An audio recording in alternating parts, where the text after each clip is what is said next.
لوگوں کو دعا کے لیے کہنے سے زیادہ بہتر ہے ایسے عمل کرو کہ لوگوں کے دل سے آپ کے لیے دعا نکلے۔ حضرت علی نے فرمایا، زندگی اس طرح بسر کرو کہ دیکھنے والے تمہارے درد پہ افسوس کے بجائے تمہارے صبر پہ رشک کرے۔ کسی کو تم دل سے چاہو اور وہ تمہاری قدر نہ کرے تو یہ اس کی بدقسمتی ہے، تمہاری نہیں۔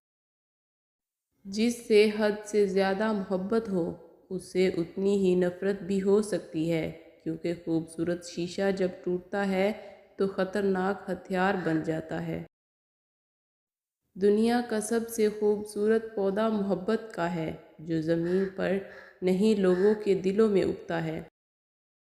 حضرت علی نے فرمایا، سب سے بے وقوف انسان وہ ہے جو گندی باتوں اور گالی گلوچ سے خوش ہوتا ہے۔